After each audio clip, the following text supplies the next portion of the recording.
ಜಾನಪದ ನೀಲನಕ್ಷೆಯ ಸಮಿತಿಯ ಅಧ್ಯಕ್ಷರಾಗಿರುವರು ಹಾಗೂ ಇವರು ಹಿರಿಯ ಚಿಂತಕರು. ಇವರು ಗುರುತರ ಜವಾಬ್ದಾರಿಯನ್ನು ಅನುರಕ್ಷಿಸಿ ಹಂಪಿ ವಿಶ್ವವಿದ್ಯಾಲಯ ನಾಡೋಜ ಪ್ರಶಸ್ತಿ ನೀಡಿದೆ. ನಾಡ ಕಂಡ ಅಪರೂಪ ವಿದ್ವಾಂಸರು, ಜಾನಪದ ತಜ್ಞರು, ಸಂಘಟನಾ ಚತುರರು, ಪ್ರಖರ ಚಿಂತಕರು, ದಣಿವರಿಯದ ಧೀರರು, ನೀರವ ಸಾಧಕರು. ಇಂಥವರು ನಮ್ಮ ಬಾಳ್ಗಿಗೆ ಬಂದಿದ್ದು ನಮ್ಮೆಲ್ಲರ ಸೌಭಾಗ್ಯ. ಅಪ್ಪಾಜಿಯವರಿಗೆ ತುಂಬ ಹೃದಯದ ಧನ್ಯವಾದಗಳನ್ನು ಕೋರುತ್ತೇನೆ. ಇವಾಗ ಅಪ್ಪಾಜಿಯವರು ಉದ್ಘಾಟನೆಯನ್ನು ಆಡಬೇಕೆಂದು ಅವರಲ್ಲಿ ಕೇಳಿಕೊಳ್ಳುತ್ತೇನೆ.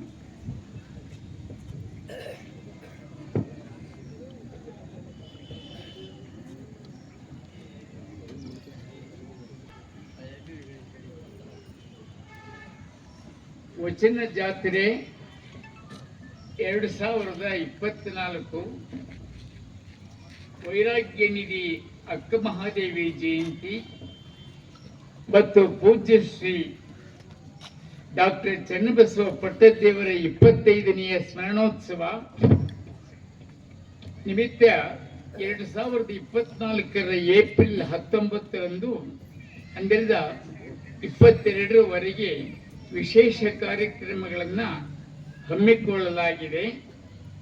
5 ದಿನಗಳ ಪರ್ಯಂತ ನಡೆಯಲಿರುವ ಈ ಸಮಾರಂಭದಲ್ಲಿ ತಾವು ದಿನಾಂಕ 19/4/24ರಂದು ಸಾಯಂಕಾಲ 6 ಗಂಟೆಗೆ ನಡೀತಕ್ಕಂಥ ಅಕ್ಕನ ವಚನೇತರ ಸಾಹಿತ್ಯ ಕುರಿತ ಗೋಷ್ಠಿ 1ರ ಉದ್ಘಾಟನೆ ನೆರವೇರಿಸಿ ಉದ್ಘಾಟನಾ ನುಡಿಗಳನ್ನು ನುಡಿಯಲು ನಾವು ಸಕಾಲಕ್ಕೆ ಆಗಮಿಸಿ ಸಮಾರಂಭವನ್ನು ಯಶಸ್ವಿಗೊಳಿಸಬೇಕಾಗಿ ಕೋರುತ್ತೇವೆ. ಇದು ಪರಂ ಪೂಜ್ಯ ಡಾಕ್ಟರ್ ಬಸವಲಿಂಗ ಪಟ್ಟದೇವರು ನನಗೆ ಬರೆದಂತಹ ಪತ್ರದ ಪೂರ್ಣ ಪಾಠ. ಅವರ ಅಪೇಕ್ಷೆಯಂತೆ ನಾನು ಸಕಾಲಕ್ಕೆ ಬಂದಿದ್ದೆ. ಅದು ನನಗಿಂತ ಮುಂಚೆ ಬಹುಶಃ ಸ್ವಾಗತ ಮಾಡಿದ ಪೂಜ್ಯ ಗುರುಬಸವ ಮಹಾಸ್ವಾಮೀಜಿಯವರು ನನ್ನ ಬಗ್ಗೆ ಹೊಗಳಿದ್ರು ಅಂತ ಅನಿಸ್ತದೆ ನನಗೆ. ಆಮೇಲೆ ಈ ತಾಯಿನೂ ಕೂಡ ಹೊಗಳಿಕೆ ಮಾತಾಡಿರಬೇಕು. ಸಾಮಾನ್ಯವಾಗಿ ಹೊಗಳಿಕೆ ಅಂದರೆ ಕಿವುಡರಿಗೆ ಕೇಳಿಸುತ್ತಂತೆ, ನನಗೆ ಅದು ಸಹ ಕೇಳಿಸ್ತದೆ. ಆ ಸ್ಥಿತಿಯಲ್ಲಿದ್ದೇನೆ ನಾನು. ಬಸವ ಕಲ್ಯಾಣದಲ್ಲಿ ಈಗ ನಿರ್ಮಾಣ ಆಗ್ತಿರುವಂತಹ ನೂತನ ಅನುಭವ ಮಂಟಪಕ್ಕೆ ಸಂಬಂಧ ಅದಕ್ಕೆ ಸಾಹಿತ್ಯ ಒದಗಿಸುವಂತ ಒಂದು ತಜ್ಞರ ಸಮಿತಿಯನ್ನ ಅಭಿವೃದ್ಧಿ ಮಂಡಳಿಯವರು ಮಾಡಿದ್ದಾರೆ. ಆ ಸಮಿತಿಯ ಸಭೆ ಕಳೆದ 4-5 ದಿವಸಗಳಿಂದ ನಾನು ಬಸವ ಕಲ್ಯಾಣದಲ್ಲೇ ಇದ್ದೆ. ಹೇಗೂ ಬರ್ತಾರೆ ಅಂತ ಸ್ವಾಮೀಜಿಯವರು ಇಲ್ಲಿ ಬಂದು ಹೋಗಲಿ ಅಂತ ಹೇಳಿ ಅಪೇಕ್ಷೆ ಮಾಡಿ ನಾನು ಇಲ್ಲಿ ಬಹುಶಃ ಯಾಕೆ ಬಳಸಿಕೊಳ್ಳಬಾರದು ಅಂತ ಹೇಳಿ ಅವರು ಬಳಸಿಕೊಂಡಿದ್ದಾರೆ ಅಂತ ತಿಳ್ಕೊಂಡಿದ್ದೇನೆ. ಎಲ್ಲರಿಗೂ ತಿಳಿದ ಹಾಗೆ ಮಳೆಗಾಲ, ಚಳಿಗಾಲ, ಬೇಸಿಗೆ ಕಾಲ ಇವು ವರ್ಷದಲ್ಲಿ ಬಂದೇ ಬರ್ತಾವ. ಹಾಗೇನೆ ಕಲ್ಯಾಣ ಕರ್ನಾಟಕದವರು ಕರೆದಾಗ್ಲೆಲ್ಲ ಗೌರವಚ ಬಂದೇ ಬರ್ತಾರೆ.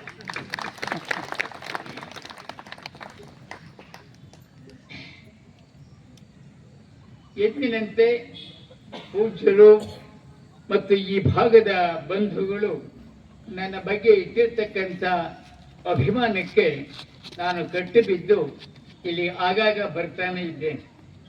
ಆದರೆ ಮೊದಲಿನಂತೆ ನಾನು ವೇದಿಕೆಗಳ ಮೇಲೆ ನಿಂತು ಸರಾಗವಾಗಿ ಮಾತನಾಡುವಂತಹ ಸ್ಥಿತಿಯಲ್ಲಿಲ್ಲ. ಏನಾದರೂ ಒಂದಿಷ್ಟು ಟಿಪ್ಪಣಿ ಮಾಡಿಕೊಂಡು ಬರಬೇಕಂತ. ಆದರೆ ದುರದೃಷ್ಟವಶಾತ್ ಕಳೆದ 10 ದಿವಸಗಳಿಂದ ನಿರಂತರ ಪ್ರವಾಸ ಆಗಿ ನನಗೆ ಅಂತಹ ಟಿಪ್ಪಣಿ ಮಾಡಲಿಕ್ಕೂ ಅವಕಾಶ ಆಗಲಿ. ಆದರೂ ಸ್ವಾಮೀಜಿಯವರು ಮೊನ್ನೆ ದಿವಸ ಮತ್ತೆ ದೂರವಾಣಿ ಬಂದಾಗ ರಾತ್ರಿಯಿಂದ ಒಂದು ಆರಂಭಕ್ಕೆ ಒಂದು 4 ಮಾತನ್ನ ನಾನು ಟಿಪ್ಪಣಿಯಲ್ಲಿ ಗುರುತು ಹಾಕಿದ್ದೇನೆ. ಆಮೇಲೆ ನಾನು ಯೋಚನೆ ಮಾಡಿದೆ, ಇದು ವಚನ ಜಾತ್ರೆ, ಇದೊಂದು ವಿಶಿಷ್ಟವಾದಂತಹ ಶಬ್ದ ವಚನ ಜಾತ್ರೆ ಅನ್ನುವಂಥದ್ದು. ಈ ವಚನ ಜಾತ್ರೆ ಆದ್ದರಿಂದ ಅದಕ್ಕೆ ಸಂಬಂಧಪಟ್ಟಂತೆ ಒಂದು ಏನಾದರೂ ಮಾತಾಡೋಣ ಅಂತ ಯೋಚನೆ ಮಾಡಿಕೊಂಡೆ. ನಾನು ಒಂದು ವಾರದ ಹಿಂದೆ ಶಿವಮೊಗ್ಗ ಕರ್ನಾಟಕ ಸಂಘದವರು ಒಂದು ವಿಶೇಷ ಕಾರ್ಯಕ್ರಮವನ್ನು ಏರ್ಪಡಿಸಿದ್ರು. ಆ ಕಾರ್ಯಕ್ರಮದಲ್ಲಿ ಅಲ್ಲೂ ಹೀಗೆ ನೀವು ಯಾವ ವಿಷಯ ಕುರಿತು ಮಾತನಾಡ್ತೀರಿ ಅಂತ ನಾನು ಆಗ್ತಾನೆ ಈ ಅನುಭವ ಮಟ್ಟಕ್ಕೆ ಬೇಕಾದ ವಚನ ಸಾಹಿತ್ಯವನ್ನು ಗುರುತು ಮಾಡ್ತಾ ಕೂತಿದ್ದೆ. ನನಗೇನೂ ಹೊಳೆಯಲಿಲ್ಲ. ವಚನ ಸಂವಿಧಾನ ಅಂತ ಇಟ್ಕೊಂಡ್ಬಿಡಿ ಅಂದ್ಬಿಟ್ಟಿಲ್ಲ. ಅವರು ಅದನ್ನು ವಚನ ಸಂವಿಧಾನ ಅಂತ ಇಟ್ಕೊಂಡ್ರು. ಈಗ ಅತ್ಯಂತ ಪ್ರಚಲಿತವಾದಂತಹ ವಿಷಯವನ್ನು ಕುರಿತೆ ನಾನು ಮುಂದೆ 4 ಮಾತನಾಡಕ್ಕೆ ಇಷ್ಟಪಡ್ತೇನೆ. ಇವತ್ತಿನ ಗೋಷ್ಠಿಯ ವಿಷಯ ನಮ್ಮ ನಿರೂಪಕರು ಹೇಳಿದ ಹಾಗೆ ಅಕ್ಕ ಮಹಾದೇವಿಯವರ ವಚನೇತರ ಸಾಹಿತ್ಯ. ವಚನ ಸಾಹಿತ್ಯ ಸಾಮಾನ್ಯವಾಗಿ ಪರಿಚಯ ಆಗಿದೆ.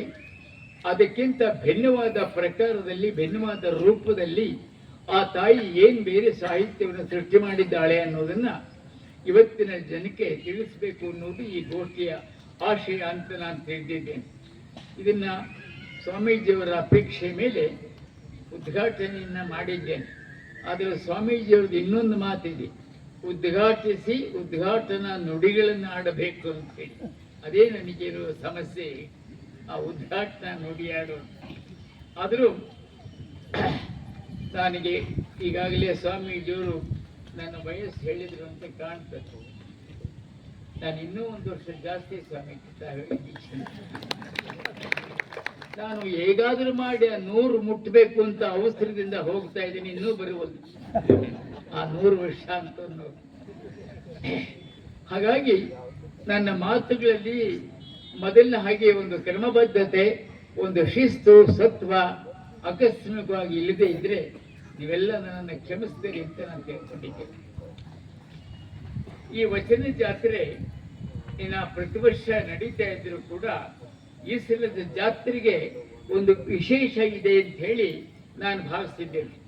ಏಕೆಂದ್ರೆ ಒಂದು ಲೋಕಸೋಚಕದ ಒಂದು ಇತಿಹಾಸದಲ್ಲಿ ಒಂದು ದೊಡ್ಡ ಧಾರ್ಮಿಕ ಆಂದೋಲನ ನಡೆದಂತಹ ಆ ಶರಣರ ಆಂದೋಲನದ ಕಾರಣ ಪುರುಷನಾದಂತಹ ಬಸವಣ್ಣನವರು, ಆ ಬಸವಣ್ಣನವರ ಉಸಿರಾಗಿ ಇದ್ದಂತಹ ಲಿಂಗೈಕ್ಯ ಚನ್ನಬಸವ ಡಾಕ್ಟರ್ ಚನ್ನಬಸವ ಪಟ್ಟದ್ದೇವರ 25ನೇ ಅವರ ಸ್ಮರಣ ಜಯಂತಿ ಕೂಡ ಈ ಸಂದರ್ಭಕ್ಕೆ ಹೊಂದಿಕೊಂಡು ಬಂದಿರುವುದು ತುಂಬಾ ಸಂತೋಷದ ವಿಷಯ.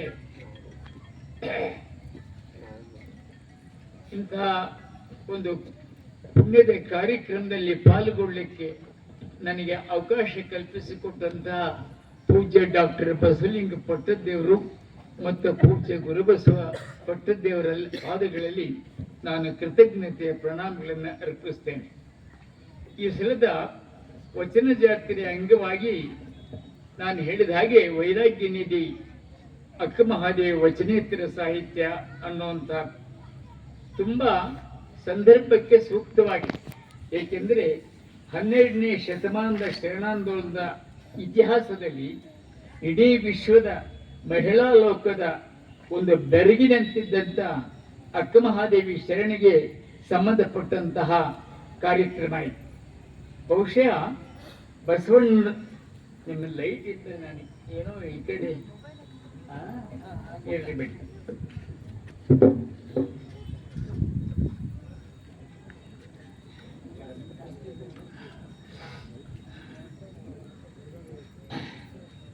ಬಹುಶಃ ವಿಶ್ವಗುರು ಬಸವಣ್ಣ ಮತ್ತು ಆತ್ಮಜ್ಞಾನಿ ಅಲ್ಲಮಪ್ರಭು ಇವರಂತೆ ಜಾಗತಿಕ ಚಿಂತಕರ ಗಮನವನ್ನ ಅಕ್ಕ ಮಹಾದೇವಿಯಷ್ಟು ಬೇರೆ ಯಾರೂ ಕೂಡ ಗಮನ ಸೆಳೆದಿಲ್ಲ ಅಂತ ಹೇಳ್ಬೋದು ನಾವು.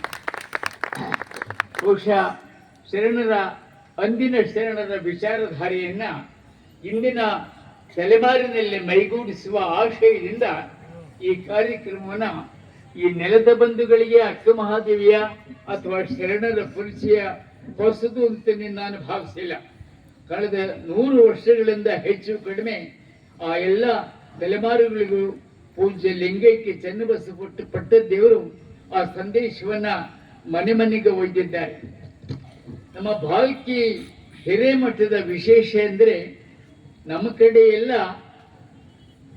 ಭಕ್ತರು ಗುರುಗಳ ಬಳಿಗೆ ಹೋಗ್ತಾರೆ.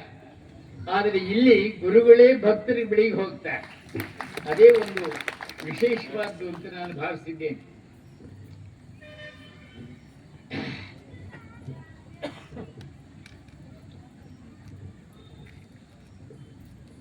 ಇವತ್ತು ಇರುವಂತ ಗೋಷ್ಠಿಯಲ್ಲಿ ಪ್ರಧಾನವಾಗಿ ಆ ವಿಷಯನ್ನೇ ಕುರಿತು ಮಾತನಾಡಲಿಕ್ಕೆ ನಮ್ಮ ಶರಣಬಸವೇಶ್ವರ ವಿಶ್ವವಿದ್ಯಾನಿಲಯದ ಕನ್ನಡ ವಿಭಾಗದ ಮುಖ್ಯಸ್ಥರಾದಂಥ ಆತ್ಮೀಯ ಡಾಕ್ಟರ್ ಕಲ್ಯಾಣರಾವ್ ಪಾಟೀಲ್ರು ಬಂದಿದ್ದಾರೆ. ಮತ್ತು ಈ ಗೋಷ್ಠಿಯ ಅಧ್ಯಕ್ಷತೆಯನ್ನ ನಮ್ಮ ಬೀದರ್ನ ಜಿಲ್ಲಾ ಜಾನಪದ ಪರಿಷತ್ತಿನ ಅಧ್ಯಕ್ಷರು, ನನ್ನ ಜೊತೆಯಲ್ಲಿ ಜಾನಪದ ಅಕಾಡೆಮಿಯ ಸದಸ್ಯರು, ಬೀದರ್ನ ಕರ್ನಾಟಕ ಸಂಘದ ಅಧ್ಯಕ್ಷರು ಮತ್ತು ಸಂಘಟನೆಗೆ ಕಲ್ಯಾಣ ಕರ್ನಾಟಕದ ಒಂದು ಜೀವಂತ ಪ್ರತಿನಿಧಿ ಇದ್ದರೆ ನಮ್ಮ ಹೆಬ್ಬಾಳಿ ಅವರೇ ಇವತ್ತು ಅಧ್ಯಕ್ಷತೆ ವಹಿಸ್ತಾರೆ.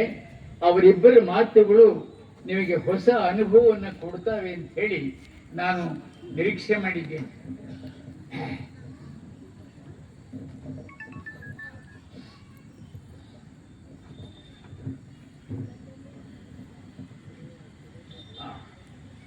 ಶರಣೆ ಅಕ್ಕಮಹಾದೇವಿಯನ್ನು ಕುರಿತಂತೆ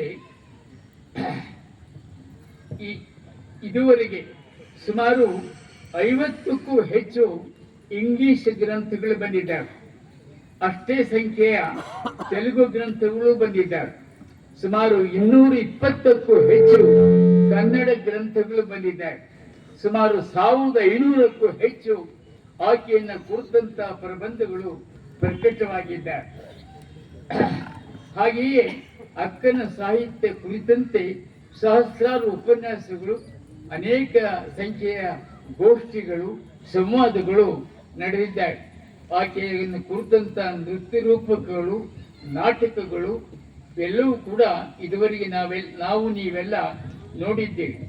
ಇವತ್ತು ನಾನು ಮೊದಲೇ ಹೇಳಿದ ಹಾಗೆ ಒಬ್ಬ ಮಹಿಳೆಯ ಬಗ್ಗೆ ಇಷ್ಟೊಂದು ವಿಸ್ತೃತವಾದಂತಹ, ಬಹುಮುಖವಾದಂತಹ, ವೈವಿಧ್ಯಮಯವಾದಂತಹ ಚಿಂತನೆ ಬೇರಾವ ವ್ಯಕ್ತಿಯ ಬಗ್ಗೆಯೂ ನಡೆದಿಲ್ಲ ಅನ್ನೋದಂತೂ ಸತ್ಯ. ಅಕ್ಕಮಹಾದೇವಿ ಇತಿಹಾಸದ ಶ್ರೇಣಿಯಲ್ಲಿ ಅತ್ಯಂತ ಪ್ರಧಾನ ವಚನಕಾರ, ಕನ್ನಡದ ಪ್ರಥಮ ಕವಯಿತ್ರಿ. ಪ್ರಕಟವಾಗಿರುವ 1350 ವಚನಗಳು ಶರಣೆಯರ ವಚನಗಳು ಪ್ರಕಟವಾಗಿದ್ದಾವೆ. ಅದರಲ್ಲಿ 434 ವಚನ ಅಕ್ಕಮಹಾದೇವಿ ವಚನಗಳೇ ಆಗಿದೆ. ಅದು ಬಹುಸಂಖ್ಯೆಯ ವಚನಗಳು. ಈ ಹಿನ್ನೆಲೆಯಲ್ಲಿ ಗಮನಿಸಿದರೆ ಆಕೆ ಆ ಶರಣೆಯ ವಚನಗಳಿರ್ತಕ್ಕಂತಹ ಘನತೆ ಮತ್ತು ಗೌರವ ನಮಗೆ ಅರ್ಥವಾಗ್ತದೆ. ಅಕ್ಕನನ್ನ ಕುರಿತು ಇಷ್ಟೆಲ್ಲ ಗ್ರಂಥಗಳು ಬಂದಿದ್ರು, ಎಷ್ಟೆಲ್ಲ ಉಪನ್ಯಾಸಗಳು ನಡೆದಿದ್ರು ಕೂಡ ಆಕೆಯನ್ನ ಇನ್ನೂ ಪೂರ್ಣವಾಗಿ ಅರ್ಥ ಮಾಡಿಕೊಳ್ಳಲಿಕ್ಕೆ ನಮಗೆ ಆಗಿಲ್ಲ ಅಂತ ನನಗೆ ಅನಿಸ್ತದೆ. ಇನ್ನೂ ಕೂಡ ಆಕೆಯ ಬಗ್ಗೆ ಬಹಳ ಲಾಘವವಾಗಿ ಚರ್ಚೆ ಮಾಡತಕ್ಕಂತಹ ಕೆಲವು ಸಂದರ್ಭಗಳನ್ನು ನೋಡಿ ನಾನು ತುಂಬಾ ವ್ಯಥಪಟ್ಟಿದ್ದೇನೆ. ಆಕೆಯ ಅನುಭವದ ಆಳವನ್ನು ಅರ್ಥ ಮಾಡಿಕೊಳ್ಳದೆ ಕೆಲವರು ತಪ್ಪು ವ್ಯಾಖ್ಯಾನ ಮಾಡಿರೋದು ಕೂಡ ಉಂಟು. ಆದರೆ ನಾವು ಸರಿಯಾದ ಆಂಗಲ್ ಅಂತ, ಸರಿಯಾದ ದಿಕ್ಕಿನಲ್ಲಿ ಆಕೆಯನ್ನು ನೋಡಿ ಅರ್ಥ ಮಾಡಿಕೊಳ್ಳಬೇಕಾದಂತಹ ಅಗತ್ಯ, ಅನಿವಾರ್ಯ ಇವತ್ತು ಹಿಂದೆಂದಿಗಿಂತ ಹೆಚ್ಚಿದೆ ಅಂತ ನಾನು ಭಾವಿಸಿದ್ದೇನೆ. ಅಕ್ಕನ ಬದುಕಿನ ಬಗೆಗೆ ಕೆಲವೊಂದು ಭಿನ್ನಾಭಿಪ್ರಾಯ ವ್ಯಕ್ತವಾಗಿರುವುದು ನಿಜವಾದರೂ ಕೂಡ ಆಕೆಯ ಅನುಪಮವಾದಂಥ ಪ್ರಜ್ಞೆ, ಆ ಸ್ವಪ್ರಜ್ಞೆ ಮತ್ತು ವೈರಾಗ್ಯ, ಇದರ ಬಗ್ಗೆ ಯಾರ್ದು ಕೂಡ ಭಿನ್ನಾಭಿಪ್ರಾಯವಿಲ್ಲ. ಇನ್ನು ಆಕೆಯ ಕಥೆ ಬಗ್ಗೆ, ಜೀವನದ ಬಗ್ಗೆ ಬೇಕಾದಷ್ಟು ಪುರಾಣಗಳು ಮತ್ತೊಂದು ಭಿನ್ನಾಭಿಪ್ರಾಯ ಇದ್ದರೂ ಕೂಡ ಆಕೆಯ ಆತ್ಮ ಪ್ರಜ್ಞೆ ಮತ್ತು ಪರಮ ವೈರಾಗ್ಯದ ಬಗ್ಗೆ ಯಾರಲ್ಲೂ ಕೂಡ ಭಿನ್ನಾಭಿಪ್ರಾಯ ಇಲ್ಲ. ಅದೆಲ್ಲವನ್ನು ಕೂಡ ಎಲ್ಲರೂ ಕೂಡ ಒಪ್ಪಿಕೊಳ್ತಾರೆ. ಅದಕ್ಕೆ ಸಾಕ್ಷಿ ಅಂದ್ರೆ ನಾವು ವಚನಗಳನ್ನ ಅಧ್ಯಯನ ಮಾಡಬೇಕು. ಭೌತಿಕ ವೇದನೆ, ಆತ್ಮಿಕ ಸಂಘಟನೆಗಳಿಗೆ ಅಕ್ಕನ ವಚನ ಸಾಹಿತ್ಯ ಅನನ್ಯವಾದಂತಹ ನಿದರ್ಶನ ಆಯಿತು. ಅಕ್ಕನದು ಸರ್ವ ಸಮರ್ಪಣಾ ಭಾವದ ಭಕ್ತಿ ಪಥ. ಆಕೆಗಿದ್ದಂತಹ ಭಕ್ತಿಯ ಉತ್ಕಟತೆ, ಭಾವ ಪರವಶತೆ ಮತ್ತು ಪರಮಾತ್ಮನೊಡನೆ ಐಕ್ಯವಾಗಬೇಕೆನ್ನುವ ಹಂಬಲ ಇವನ್ನ ಆಕೆಯ ವಚನಗಳು ನಮಗೆ ಸ್ಪಷ್ಟವಾಗಿ ತಿಳಿಸ್ತಾರೆ. ಅಂತ ಆಕೆಯ ವಚನಗಳು ಭಾವಗೀತೆಗಳು ಮತ್ತು ಅಂತಸ್ಫೂರ್ತಿಯ ಆತ್ಮಗೀತೆಗಳು ಇದ್ದ ಹಾಗೆ ಅನುಭವ ಜ್ಞಾನ, ತಾತ್ವಿಕ ಪ್ರಜ್ಞೆ ಮತ್ತು ಅಪಾರ ಲೋಕಾನುಭವ, ವೈಚಾರಿಕ ನಿಲುವುಗಳು ಅಕ್ಕನ ಸಾಹಿತ್ಯದ ತಿರುಳಾಗಿದೆ. ತನ್ನ ಆರಾಧ್ಯ ದೈವ ಚನ್ನಮಲ್ಲಿಕಾರ್ಜುನ ಬಗೆಗೆ ಆಕೆ ಎಂತಹ ಉತ್ಕಟವಾದಂತಹ ಭಕ್ತಿ ಇತ್ತು ಅನ್ನೋದಕ್ಕೆ ಅವಳೊಂದು ಮಾತು ಹೇಳ್ತಾಳೆ. ಅಯ್ಯ, ನೀ ಕೇಳಿದರೆ ಕೇಳು, ನೀ ಕೇಳಿದರೆ ಕೇಳು, ಕೇಳದಿದ್ದರೆ ಮಾಡು, ನಾನು ಹಾಡಲಾರದೆ ಸೈರಿಸಲಾರನೆಯ ಅಂತಾಳೆ. ನೀನು ಕೇಳಿದರೆ ಕೇಳು, ಕೇಳದಿದ್ರೆ ಬಿಡು, ನಾನಂತೂ ನೀನು ಕುರಿತು ಹಾಡಲೇಬೇಕು ನಾನು ಅಂತ ಹೇಳ್ತಾಳೆ. ಹಾಗೆ ನೀನು ಒಲಿದರೆ ಒಲಿ, ಒಲಿಯದಿದ್ದರೆ ಮಾಡು, ನಾನಂತೂ ನೀನನ್ನು ಅಪ್ಪಿಕೊಳ್ಳದೆ ಬಿಡೋದಿಲ್ಲ ಅಂತ ಹೇಳ್ತಾಳೆ. ಇಂತಹ ಒಂದು ಭಾವಪೂರ್ಣವಾದಂತಹ ಭಕ್ತಿಯನ್ನ ಆಕೆಯ ಮಾತುಗಳಲ್ಲಿ ನೋಡಬಹುದು. ಬಹುಶಃ ಇಂತಹ ಅನುಭವದ ಮೇರು ವ್ಯಕ್ತಿ ಇತಿಹಾಸದಲ್ಲಿ ದೊರೆಯುವುದು ಕಷ್ಟ ಅಂತ ನಾನು ತಿಳ್ಕೊಂಡಿದ್ದೆ. ಇನ್ನೊಂದು 2 ನಿಮಿಷದಲ್ಲಿ ಇದನ್ನು ಮುಗಿಸ್ತೇನೆ. ನನ್ನ ಮುಂದೆ ವಿದ್ವಾಂಸರೇ ಮಾತಾಡ್ತಾರೆ. ನನ್ನ ಕೇಂದ್ರ ವಸ್ತು ವಚನ ಸಂವಿಧಾನ. ಇನ್ನು ಆಕೆಯ ವಚನೇತರ ಸಾಹಿತ್ಯ ಚಿಂತನೆಗೋಷ್ಠಿಯಾಗಿ ಎಲ್ಲರೂ ಆ ತಾಯಿಯ ವಚನ ಸಾಹಿತ್ಯವನ್ನು ಪರಿಚಯ ಇದೆ ಅಂತ ನಾನು ಆಗಲೇ ಹೇಳಿದ್ದೇನೆ. ಆದರೆ ವಚನೇತರ ಅಂದರೆ ವಚನ ರೂಪವಲ್ಲದೆ ಇರ್ತಕ್ಕಂಥ ಸಾಹಿತ್ಯ ಈಗಾಗಲೇ ಬಹುಶಃ ನಿರೂಪಕರು ಅದನ್ನ ಹೇಳಿರಬೇಕು. ಅವ್ರದ್ದು ಸ್ವರವಚನ, ಯೋಗಾಂಗ ತ್ರಿವಿಧಿ ಮತ್ತು ಸೃಷ್ಟಿ ವಚನಗಳು ಅಂತ 3 ಭಿನ್ನವಾದಂತಹ ಸಾಹಿತ್ಯ ಪ್ರಕಾರಗಳು ನಮಗೆ ಸಿಗ್ತವೆ. ಅಕ್ಕನ ವಚನ ಸಾಹಿತ್ಯವನ್ನ ಒಂದು ಫಲಭರಿತವಾದಂಥ ವೃಕ್ಷ ಅಂತ ನಾವು ಕರೆಯೋದಾದರೆ, ವಚನ ರೂಪಕ್ಕೆ ಭಿನ್ನವಾದ ಯೋಗಾಂಗ ತ್ರಿವೇದಿ, ಸ್ವರವಚನಗಳು ಮತ್ತು ಸೃಷ್ಟಿ ವಚನಗಳನ್ನ ಅಕ್ಕನ ವಚನ ವೃಕ್ಷದ ಫಲಗಳು ಅಂತ ಹೇಳಿ ನಾವು ಕರೆಯಬಹುದು ಅದನ್ನ. ಈ ಮಾತನ್ನ ಅಕ್ಕನ ವಚನ ವೃಕ್ಷದ 3 ಶಾಖೆಗಳು ಕೂಡ ಅನ್ನಬಹುದು. ಈ ಮೂಲದ ರೂಪ ಬೇರೆಯಾದರೂ ಅಂತರಂಗದ ತಿರುಳು ಒಂದೇ ಆಗಿದೆ. ಯೋಗಾಂಗ ತ್ರಿವಿಧಿ ಬಗ್ಗೆ ಒಂದು ಮಾತು, ಅದು ಜೀವಾತ್ಮ ಮತ್ತು ಪರಮಾತ್ಮ ಅದರ ಸಂಯೋಗದ ಸಂಕೇತ. ಆ ಯೋಗಾಂಗ ತ್ರಿವಿಧಿ ಸಾಧನೆಯ ಮಾರ್ಗದರ್ಶಿ, ಸಾಹಿತ್ಯ ಸ್ಥೂಲ, ಸೂಕ್ಷ್ಮ ಮತ್ತು ಕಾರಣ ಶೈಲಿಗಳಲ್ಲಿ ಇಷ್ಟ ಪ್ರಾಣ ಭಾವನೆಗಳನ್ನ ಅಳವಡಿಸಿಕೊಂಡು ಆ ಎತ್ತರವನ್ನು ಮುಟ್ಟಬೇಕಾದಕ್ಕೆ ಬೇಕಾದ ಮಾರ್ಗದರ್ಶನವನ್ನ ನಾವು ಯೋಗಾಂಗ ತ್ರಿವಿಧಿಯಲ್ಲಿ ಕಾಣ್ತೇವೆ. ಅಕ್ಕನ ಅನುಭವಿಸಿದ ಆಕೆ ಸ್ವತಃ ಅನುಭವಿಸಿ ಹೇಳ್ತಾಳೆ. ಅದು ಕಲ್ಪನೆ, ಅದು ತನ್ನ ಬುದ್ಧಿಮತ್ತೆಯ ಪ್ರದರ್ಶನಕ್ಕಾಗಿ ಹೇಳುವುದಿಲ್ಲ. ಆಕೆ ಸ್ವಂತ ಅನುಭವಿಸಿ ಆ ಅನುಭವಿಸಿದ ಆನಂದದ ಅಭಿವ್ಯಕ್ತಿಯೇ ಯೋಗಾಂಗ ತ್ರಿವಿಧಿ. ಅಷ್ಟು ಹೇಳಿದ್ರೆ ಸಾಕು ಅಂತ ಕಾಣ್ತದೆ. ಇದನ್ನ ಯಾಕೆ ಬರೀಬೇಕು ಅಂದಾಗ ಆಕೆ ಅದಕ್ಕೆ ಕಾರಣ ಹೇಳ್ತಾಳೆ ಆ ತಾಯಿ.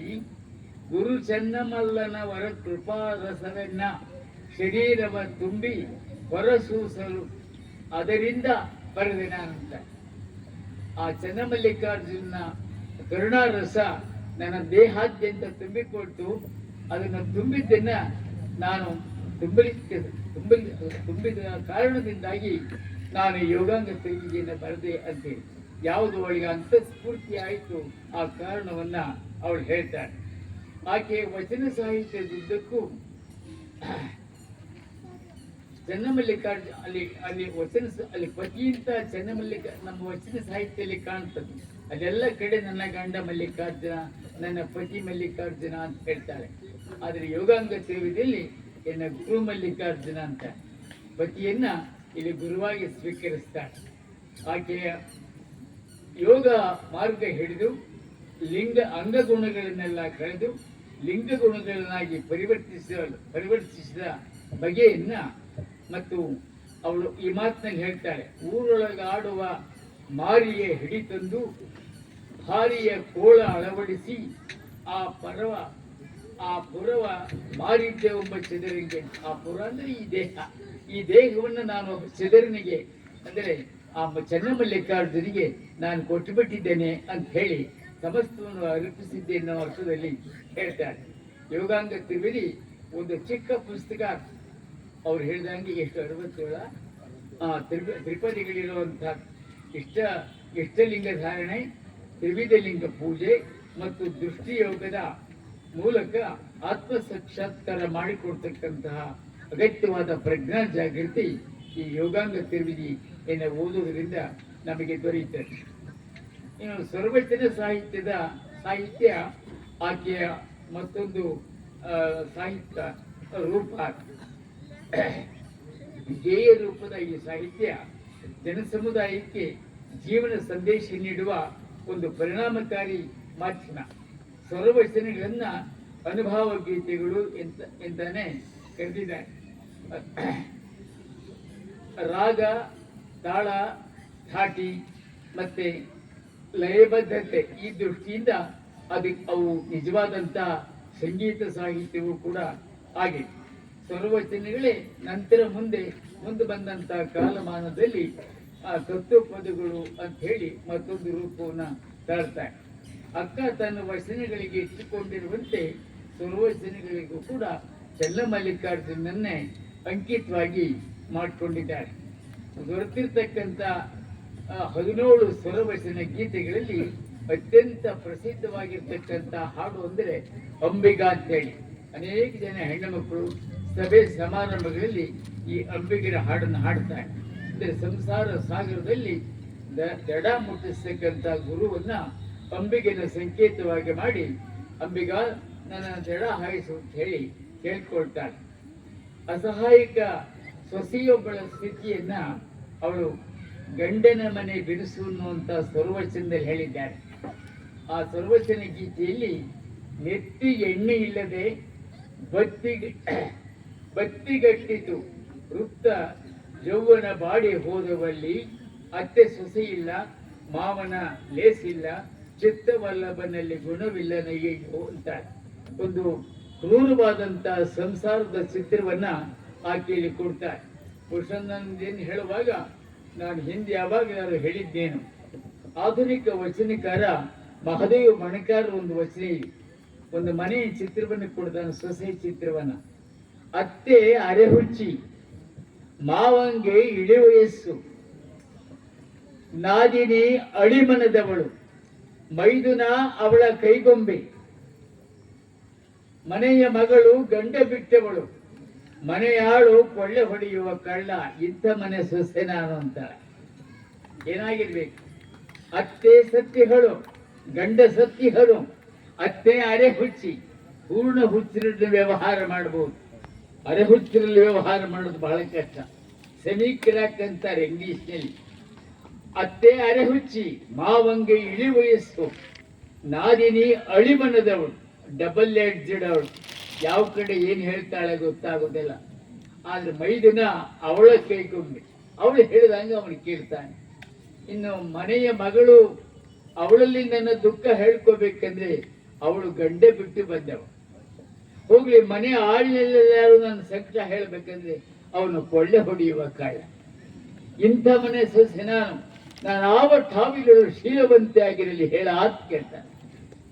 ನಾನು ಹೇಗೆ ನನ್ನ ಕ್ಯಾರೆಕ್ಟರ್ನ, ಶೀಲವನ್ನ, ನನ್ನ ಗಾಂಭೀರ್ಯವನ್ನ, ನನ್ನ ಸಭ್ಯತೆಯನ್ನ, ನನ್ನ ಸಾತ್ವಿಕತೆಯನ್ನ ಹೇಗೆ ಉಳಿಸ್ಕೊಳ್ಳೋದು ಅಂತ ಹೇಳಿ ವ್ಯಥೆಪಡ್ತಾರೆ.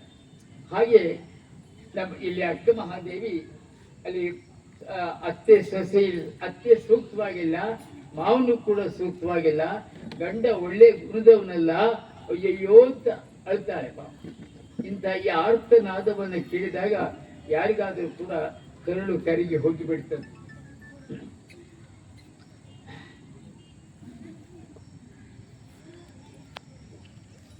ಈ ನಾನು ಹೇಳಿದಂತ ಬಣಕಾರರ ವಚನಗಳ ಸ್ಥಿತಿ ಅದೊಂದು ಸಾಂಕೇತಿಕ ಸೊಸೆಯ ಅನುಭವ. ಆದರೆ ಎಲ್ಲರೂ ನಾವು ಅಂತ ಆ ಸ್ಥಾನದಲ್ಲೇ ಇದೆ. ನಾವೇ ಮಾಡಿಕೊಂಡಂತಹ ಸರ್ಕಾರ, ನಾವೇ ಕಟ್ಟಿಕೊಂಡಂತಹ ಧರ್ಮ, ನಾವೇ ಸಂಘಟಿಸಿದಂತಹ ಸಮಾಜ, ನಮ್ಮದೇ ಆದಂತಹ ಈ ಎಲ್ಲ ವ್ಯವಸ್ಥೆ, ಇಲ್ಲಾಗಿರೋ ಇವೆಲ್ಲವನ್ನು ಅಲ್ಲಿರೋ ಅತ್ತೆ ಮಾವ ಮೈದನ ಇವರಿಗೆ ಹೋಲಿಸಿಬಿಟ್ರೆ ನಮ್ಮದು ಕೂಡ ಸೊಸೆ ಗತಿಯಾಗಿದೆ ಅನ್ನೋದ್ರಲ್ಲಿ ಯಾವುದೇ ಸಂಶಯವಿಲ್ಲ. ಇಂತಹ ಸನ್ನಿವೇಶದಲ್ಲಿ ನಡೆದಿರ್ತಕ್ಕಂತಹ ನಾವು ಇಂತಹ ಗೊಂದಲದ ವಾತಾವರಣದಲ್ಲಿ, ಪ್ರಕ್ಷುಬ್ಧ ವಾತಾವರಣದಲ್ಲಿ, ಅನೈತಿಕ ವಾತಾವರಣದಲ್ಲಿ, ಅವ್ಯವಸ್ಥಿತ ವಾತಾವರಣದಲ್ಲಿ, ಅಸಂಗತವಾದ ವಾತಾವರಣದಲ್ಲಿ, ಅಸಭ್ಯವಾದಂತಹ ವಾತಾವರಣದಲ್ಲಿ ನಮಗಿರೋ ನೆಮ್ಮದಿಯ ಒಂದು ಸ್ಥಾನ ಅಂದರೆ ನಮ್ಮ ಪೂಜ್ಯ ಲಿಂಗೈಕ್ಯ ಚನ್ನಬಸವ ಪಟ್ಟದೇವರ ಅಂತವರ ಆಶ್ರಯ, ಅವರ ಆಶೀರ್ವಾದ. ಅವರು ಪೂಜ್ಯ ಲಿಂಗೈಕ್ಯ ಚನ್ನಬಸವ ಪಟ್ಟದೇವರ ಮಾಡಿದಂತ ಒಂದು ಬಹುದೊಡ್ಡ ಸಾಧನೆ ಅಂದರೆ ನನಗೆ ಶರಣ ವಿಚಾರಧಾರೆಯ ಬೆಳಕಿನಲ್ಲಿ ಮಾಡಿದಂತ ಸಮುದಾಯ ಜಾಗೃತಿ ಬಹಳ ದೊಡ್ಡದು. ಈ ಮಾಸ್ ಅವೇರ್ನೆಸ್ ಅನ್ನುವಂಥ ಬಹುಶಃ ಅವರಿಗಿಂತ ಮುಂಚೆ ಶರಣರ ಬಗ್ಗೆ ಅಥವಾ ಸಭ್ಯ ಜೀವನ ಬಗ್ಗೆ, ಸಾತ್ವಿಕ ಜೀವನದ ಬಗ್ಗೆ ಇಷ್ಟೊಂದು ಈ ಭಾಗವಲ್ಲ ನಾಡಿನ ಯಾರಿಗೂ ಪರಿಚಯವಿರಲಿಲ್ಲ. ಪೂಜ್ಯ ಸ್ವಾಮೀಜಿಯವರು ಅಂಥ ಒಂದು ಸಾಂಸ್ಕೃತಿಕ ವಾತಾವರಣವನ್ನು, ಶರಣ ಪ್ರಜ್ಞೆಯನ್ನ, ಜಾಗೃತಿಯನ್ನ ಉಂಟು ಮಾಡಿದಂಥ ಶ್ರೇಷ್ಠ ದಿವ್ಯ ಜೀವಿ ಅವರನ್ನು ನಾವು ಎಷ್ಟು ಸಾರಿ ನೆನೆದರೂ ಕೂಡ ಸಾಲು. ಈಗ 25ನೇ ಪುಣ್ಯ ಸ್ಮರಣೆ ಮಾಡ್ತಾ ಇರೋದು ಸಹಜವಾಗಿ ಸಂತೋಷ ಉಂಟು ಮಾಡುತ್ತದೆ. ನಾನು ಈ ಸಂದರ್ಭದಲ್ಲಿ ಲಿಂಗೈಕ್ಯ ಪೂಜ್ಯ ಡಾಕ್ಟರ್ ಚನ್ನಬಸವ ಪಟ್ಟದೇವರ ಪಾದಗಳಲ್ಲಿ ನನ್ನ ಭಕ್ತಿಪೂರ್ವಕ ಪ್ರಣಾಮಗಳನ್ನು ಅರ್ಪಿಸ್ತೇನೆ. ಇನ್ನು ತನ್ನ ಸರ್ವಚರಿಗಳಲ್ಲಿ ಈ ಲೋಕದ ಸಿಕ್ಕು ಬಿಡಿಸಿಕೊಂಡು ಹೇಗೆ ನೆಮ್ಮದಿ ಪಡೆಯಲಿಕ್ಕೆ ಸಾಧ್ಯ ಎಂಬುದನ್ನು ಲೌಕಿಕ ವಿದ್ಯಮಾನಗಳನ್ನೇ ಬಳಸಿಕೊಂಡು ಮನಮುಟ್ಟುವಂತೆ ಅವರು ತಿಳಿಸಿದ್ದಾರೆ. ಇಂದಿನ ಗಾಯಕರು, ಇಂದಿನ ಹಾಡುಗಾರರು ಬೇರೆ ಏನೇ ಎಷ್ಟೆಷ್ಟೋ ಹಾಡುಗಳನ್ನು ಹಾಡ್ತಾರೆ. ಅಂಥವರು ಅಕ್ಕನ ಸ್ವರವಚನಗಳನ್ನು ಅಭ್ಯಾಸ ಮಾಡಿದರೆ ಒಂದು ಲೋಕ ಸಂದೇಶವನ್ನ, ಉನ್ನತವಾದ ಸಂದೇಶ ಕೊಡಲಿಕ್ಕೆ ಸಾಧ್ಯವಾಗ್ತದೆ ಅಂತ ಹೇಳಿ ನಾನು ಭಾವಿಸಿದ್ದೇನೆ.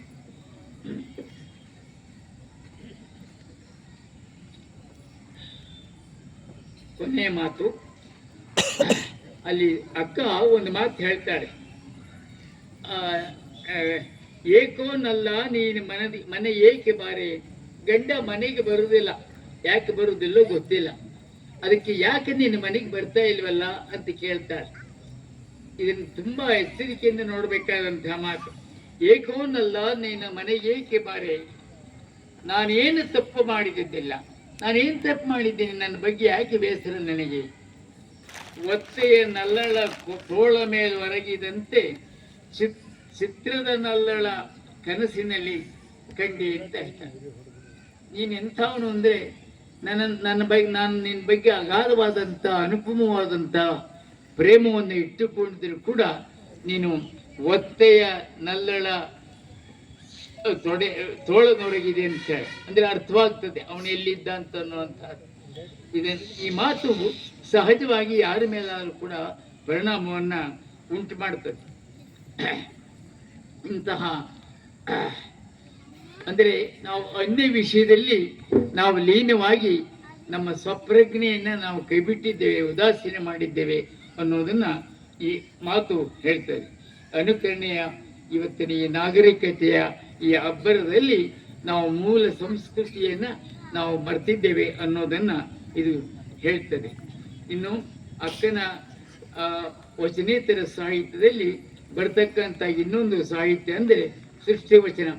ಈ ಸೃಷ್ಟಿ ವಚನಕ್ಕೆ ಸಂಬಂಧಪಟ್ಟಂತೆ ಅಲ್ಲಮ ಬಸವಣ್ಣ, ಸಿದ್ದರಾಮ, ಚನ್ನಬಸವಣ್ಣ ಇನ್ನೂ ಅನೇಕ ವಚನಕಾರರಲ್ಲಿ ಸೃಷ್ಟಿಗೆ ಸಂಬಂಧಪಟ್ಟಂತಹ ವಚನಗಳು, ಈ ಸೃಷ್ಟಿ ಹೇಗಾಯಿತು ಅಂತ, ಈ ಸೃಷ್ಟಿಯ ಬಗ್ಗೆ ಪುರಾಣಕಾರರು, ಶಾಸ್ತ್ರಕಾರರು ಬೇರೆಲ್ಲ ಏನೆಲ್ಲ ವ್ಯಾಖ್ಯಾನ ಮಾಡಿದ್ರು ಕೂಡ ಇದು ವಾಸ್ತವವಾಗಿ ಹೇಗಾಯಿತು ಅನ್ನೋದನ್ನ ಆ ವಚನಗಳೆಲ್ಲ ಹೇಳೋ ಸಂದರ್ಭ ಇಲ್ಲ. ಹಾಗೆ ಅದನ್ನ ನಮ್ಮ ಅಕ್ಕ ಇಲ್ಲಿ ಹೇಳ್ತಾಳೆ. ಅದರಲ್ಲಿ ಅವಳ ತತ್ವ ಸಿದ್ಧಾಂತ ಜ್ಞಾನಕ್ಕೆ, ಅವಳ ವಿದ್ವತ್ತಿಗೆ, ಶರಣ ಮಾರ್ಗಕ್ಕೆ ಅದೊಂದು ಶ್ರೇಷ್ಠವಾದಂಥ ಉದಾಹರಣೆ ಆ ಸೃಷ್ಟಿ ವಚನ. ಅದೊಂದು ದೀರ್ಘವಾದಂಥ ವಚನ.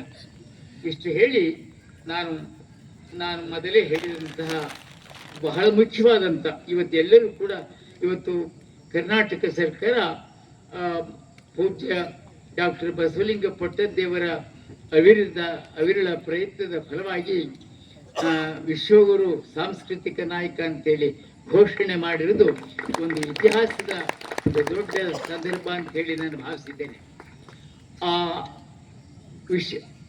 ಸಾಂಸ್ಕೃತಿಕ ನಾಯಕ ಅಂತ ಘೋಷಣೆ ಮಾಡಿದರೆ ಅಷ್ಟೇ ಸಾಲದು, ಅದರ ಕಾರ್ಯಾನುಸರಣೆ ಆಗಬೇಕು ಅನ್ನೋ ದೃಷ್ಟಿಯಿಂದ ನಾನು ಮುಖ್ಯಮಂತ್ರಿಗಳಿಗೆ ನಾನು ಹೋದ ಸಾರಿ ಬಸವ ಕಲ್ಯಾಣದಲ್ಲಿ ಪೂಜ್ಯ ಸ್ವಾಮೀಜಿಯವರು ಅವರಿಗೆ ಅಭಿನಂದನೆ ಮಾಡಿದಾಗ ಹೇಳಿದ್ದೆ. ಸುಮಾರು 28 ಅಂಶಗಳ ಒಂದು ಇದನ್ನ ಅವರಿಗೆ ಕೊಟ್ಟಿದ್ದೇನೆ. ಏನೇನು ಮಾಡಬೇಕು, ಅದು ಸ್ಥಳೀಯವಾಗಿ, ಪ್ರಾದೇಶಿಕವಾಗಿ, ರಾಜ್ಯ ಮಟ್ಟದಲ್ಲಿ ಮತ್ತು ರಾಷ್ಟ್ರ ಮಟ್ಟದಲ್ಲಿ, ಅಂತಾರಾಷ್ಟ್ರೀಯವಾಗಿ ಏನೆಲ್ಲ ಮಾಡಲಿಕ್ಕೆ ಸಾಧ್ಯ ಅನ್ನೋದನ್ನು ನಾನು ಕೊಟ್ಟಿದ್ದೇನೆ. ಇಲ್ಲಿ ಇವತ್ತು ವಚನ ಸಂವಿಧಾನ ಅಂತ ಹೇಳಿ ನಾವಿಲ್ಲಿ ಮಾತಾಡ್ತಿದ್ದೇವೆ.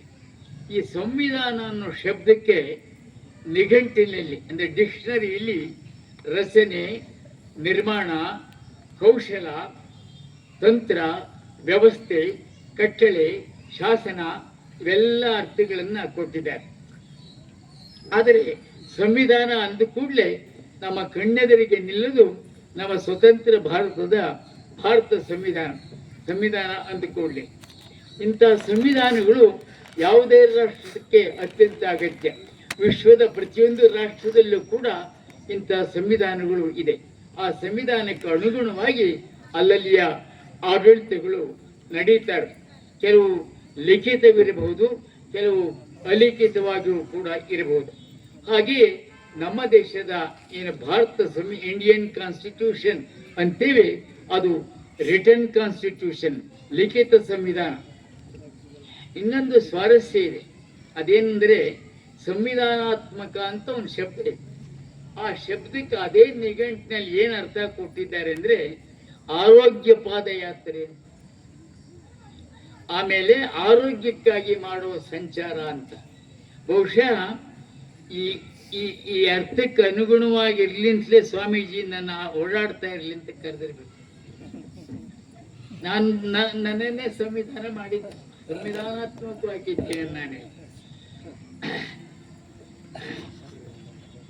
ಕೆಲವು ನನ್ನ ಆತ್ಮೀಯರು ಈ ವಯಸ್ಸಲ್ಲಿ ಯಾಕೆ ಇಷ್ಟು ಓಡಾಡ್ತೀರಿ ಅಂತ ಹೇಳಿ ನಾನು ಕೇಳ್ತಾರೆ.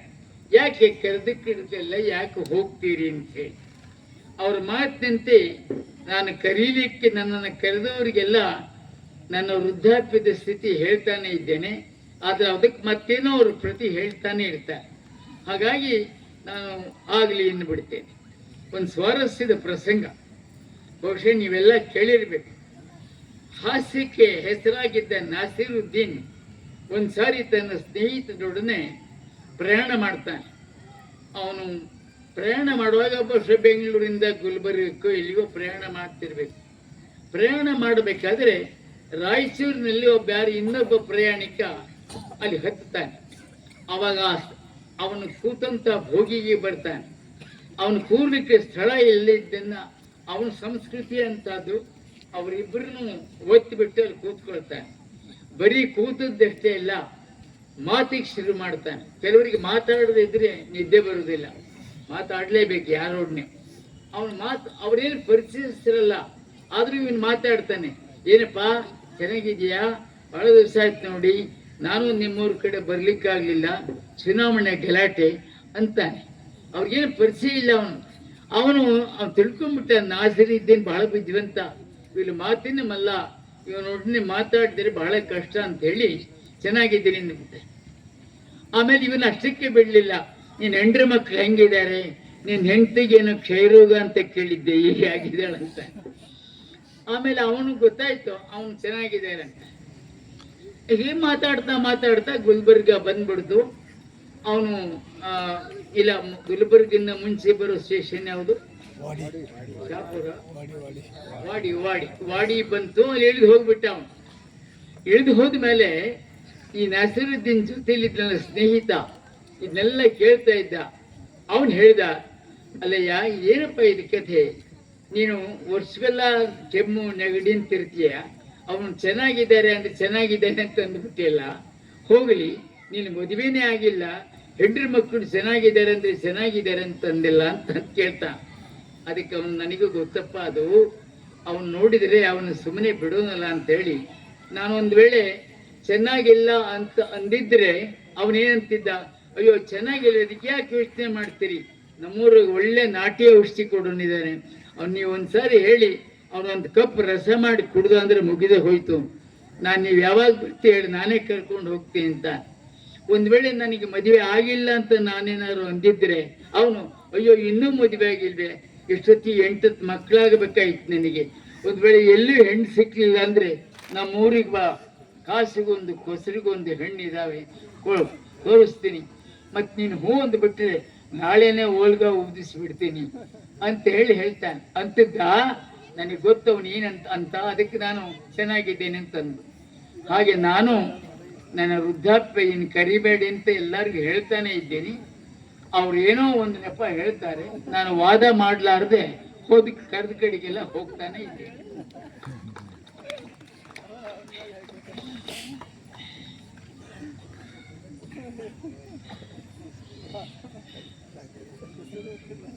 ಏನೇ ಇರಲಿ, ನಾನು ಈ ವೇದಿಕೆಯಲ್ಲಿ ಈ ನೆಲದ ಮೇಲೆ ಅಡ್ಡಾಡಿದ್ದೀನಿ ಸಾಕಷ್ಟು ಸರಿ. ನನಗೊಂದು ಪವಿತ್ರವಾದಂತಹ ಭಾವನೆ ಇದೆ. ಇಲ್ಲಿ ನಮ್ಮ ಶರಣ ಸಾಹಿತ್ಯ ಸಮ್ಮೇಳನ ಇಲ್ಲಿ ಮಾಡಿದ್ವಿ ನಾವು ಅಂತ ಹೇಳಿ. ಇವೆಲ್ಲ ನಾನು ಇದುವರೆಗೆ ಆಡಿದಂತಹ ಮಾತುಗಳೆಲ್ಲ ಕೇವಲ ಸಂದರ್ಭ ಸ್ವಾರಸ್ಯಕ್ಕಾಗಿ. ಆದರೆ ಈಗ ನಾವು ಗಂಭೀರ ಚಿಂತನೆಗೆ ತೊಡಗಬೇಕು. ಬಹುಶಃ ನಾನೀಗ ಹೊತ್ತಾಗಿ ಬಿಡಬಹುದು, ನಾನು ಎಷ್ಟಕ್ಕೆ ಬಿಡಬೇಕಂದ್ರೆ ಬಿಟ್ಟೇ ಬಿಡ್ತೀನಿ, ಬಹಳ ಹೊತ್ತಾಗ್ತದೆ. ವಚನ ಸಂವಿಧಾನ ವಿಷಯ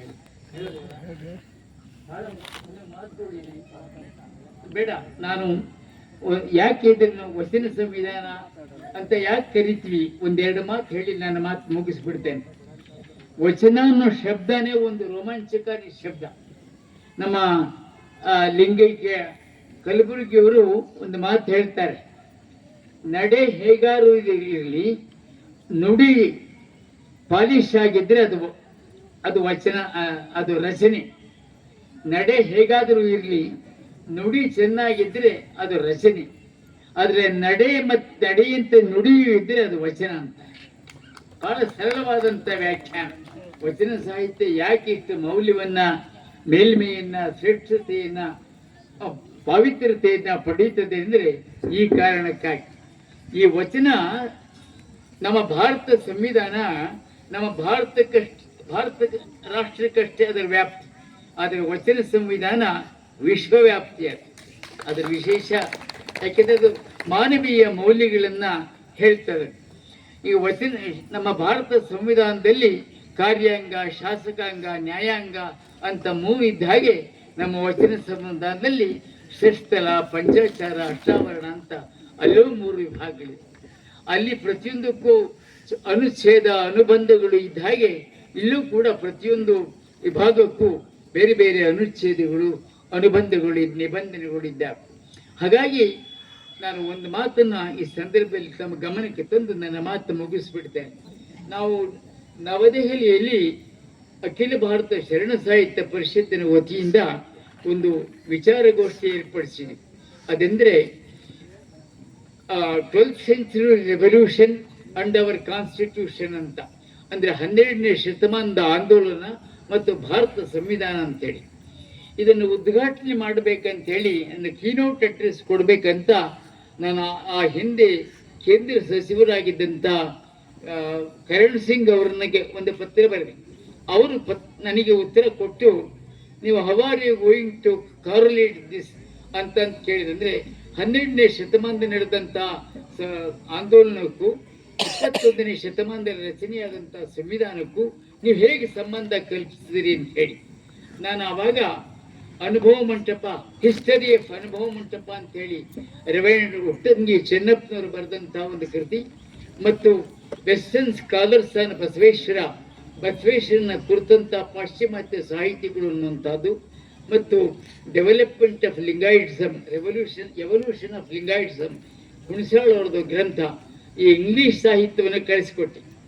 ಅವರದನ್ನು ಓದಿದ ಮೇಲೆ ಅವರು now I am fully convince I will give the keynote address ಅಂದ್ರೆ ನನಗೆ ಪೂರ್ಣ ಅರ್ಥವಾಯಿತು.